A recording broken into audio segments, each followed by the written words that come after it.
Hey guys, in this video I want to kind of walk you through a hedge trimming job that I do.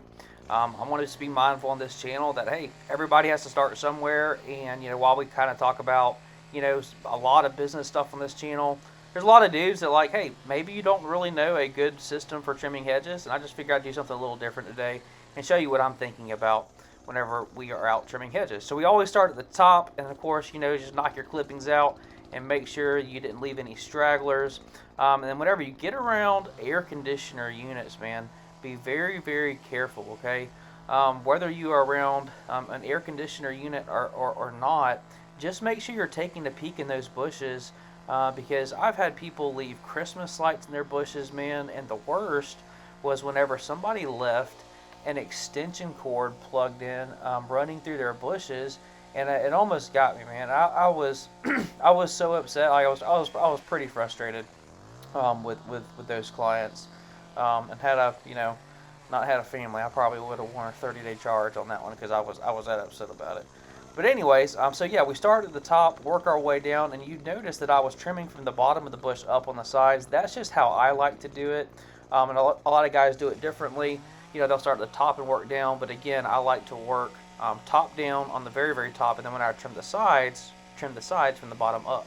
So you see here, I'm over exaggerating this right now to make a point. See how I'm like reaching way far out with the hedge trimmers? What that does is whenever you are extending your arms, you are really wearing out your shoulders. Your shoulders are very, very small muscles. So whenever you have any type of hedge trimming to do that is head level, keep that hedge trimmer tucked in close to your body up to your shoulder. Make sure you have hearing protection, of course, and then use your body to move around the shrub without throwing your shoulders and throwing your hands out and extending to reach the top of the shrub. Because whenever you're doing that, those shoulder muscles, they only got so much energy in them, and if you got a big hedge trimming job, you don't want to be tapping your shoulders out super early. So just take it from me, any opportunity that you get to keep the hedge trimmers locked in nice and close to your body, that's what you want to do, okay? And again, here you're seeing me work from the bottom up on this particular shrub. So again, I'm looking over there, I'm taking a peek, I'm seeing that, okay, there is a rain sensor over there for the irrigation. Let's take a look at this, and okay, we're good to go here. But again, guys, just because you don't see an air conditioner unit or you don't see wire sticking out or something, like, you still need to take a peek at these shrubs and just make sure the homeowner hasn't left a booby trap for you inadvertently in there. And also, just while I think about it really quickly, having a can of wasp spray and hornet spray in your truck in the toolbox, that's a given. Like, you need to do that. If you're starting your lawn care business, I'll tell you right now, man, whenever you don't have that hornet spray, that is when you are going to run into the wasps that are going to come out and bite you, and you're not going to be able to finish the job because they'll be buzzing around. You'll have any way to tackle the bush because you can't kill them things. I hate, hate, hate wasps and hornets. Typically, we are not going to trim any shrubs that are in blooming. This is a dwarf little azalea right here. I typically wouldn't be pruning this, but this is super, super late in our season. We had a super late bloom cycle for our azaleas, so I'm just going to go ahead and just touch this up for this nice lady. So again, same thing here. I'm using my body to move back and forth. I'm not reaching out. I think I might reach out here just to kind of make a point, that like, that's what you don't want to do, Trim out your tops, then work from the bottom up. I just found the hedge trimmers for me work better from the bottom up. And I think there's some other guys that said, I go from the top down, and I don't know why they said they go from the top down, but the bottom up, it just seems to work best for me.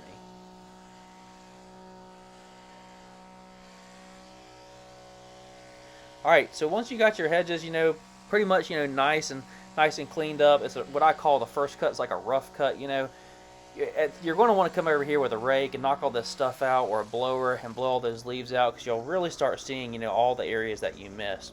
Now, I saved the back of the shrubs for last. That way I don't have to be constantly walking around the shrub. I do all the fronts and sides first, and then I'll walk back and then do all of the bushes in the back.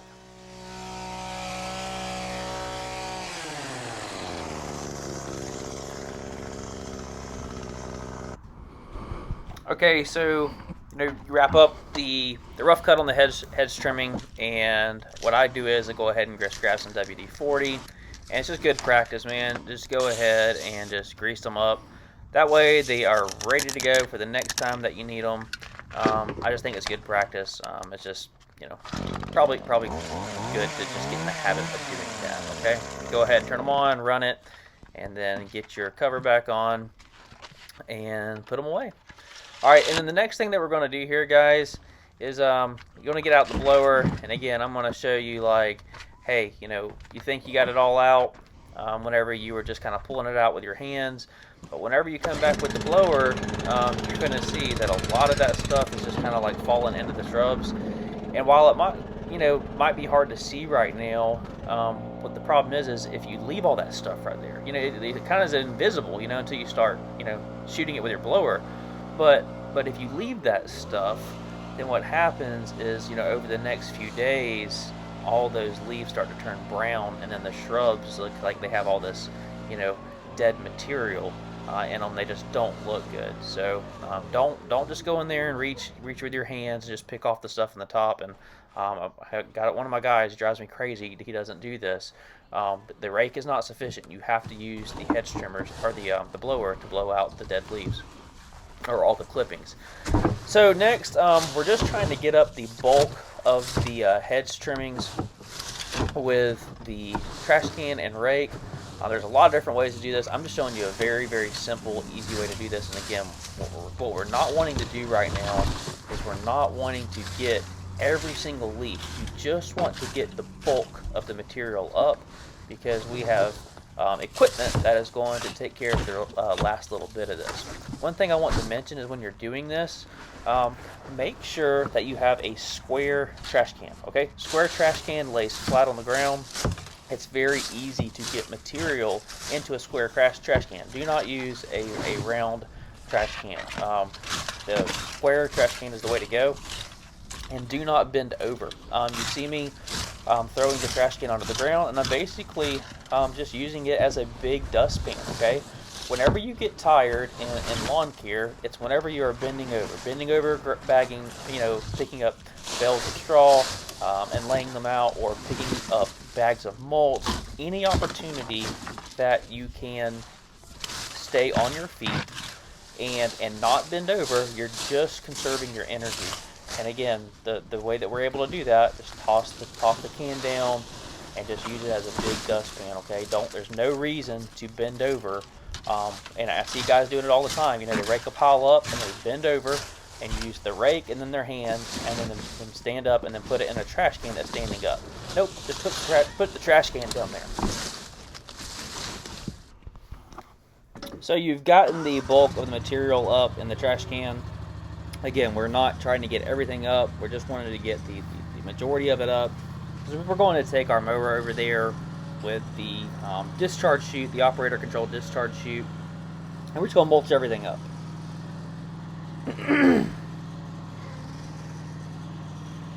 You see how I took that curve and hit it with both my wheels and didn't just throw the right wheel into it?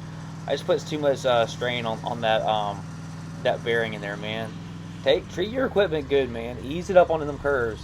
Don't be jumping curves. There's the operator controlled discharge chute down there, and it's going to make quick work of all those trimmings that were left over.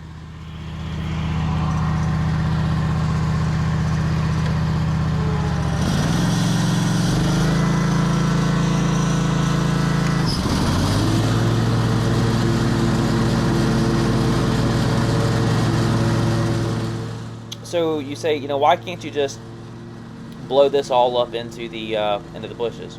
Well, you could, but why not mulch it down a little bit so you have less debris that you're kicking back up into the flower bed? Now look, that was one pass and it's almost disappeared. There's a little tiny line that you can see right in the middle. I've opened up the discharge chute, and now we're going to blow the remaining bit back in there. And if I remember correctly, I think I just go straight back here. Yeah. Oh, guys, a real quick point. These stand-on mowers, I really feel like are the way to go on residential properties. I've had a lot of people ask me why we use stand-on mowers, why we use Gravely. Look, I don't care about Gravely. I don't care. it's been a great mower, you know. But like, you don't get hung up on that crap, man. Like, I do feel strongly that a stand-on mower is the way to go for residential properties. Just the workflow is better for me. I've just found it's a lot easier to service properties whenever I'm using these stand-on mowers. But look, don't get hung up on the brand. I just, you know, I do want to say that I feel very strongly that a stand-on mower is the way to go. So yeah, we've created a quick work of that. What we're going to do is we'll come here to the blower one more time, and we are going to just do a little bit more detail work, and then that's it. See there, coming off that curb nice and easy, not ramping it. See some guys just ramping it, man. Y'all gonna be asking me all kinds of questions about my setup and everything. This was just a thrown together rig real quick. We're out doing some, you know, odds and ends work for clients, you know, right now.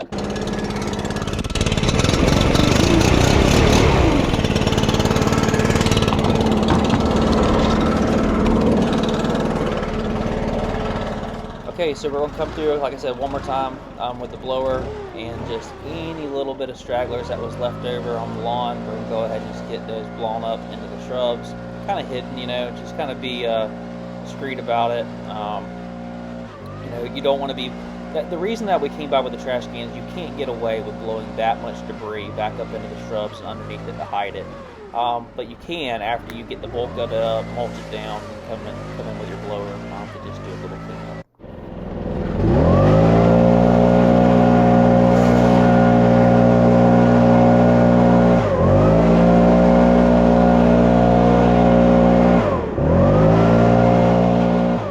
And the finished product, it looks pretty good. Edges are nice and tight. Client was happy, and we got out and got a bunch of work knocked out today. So that's always a good thing whenever you're able to stay busy in the winter.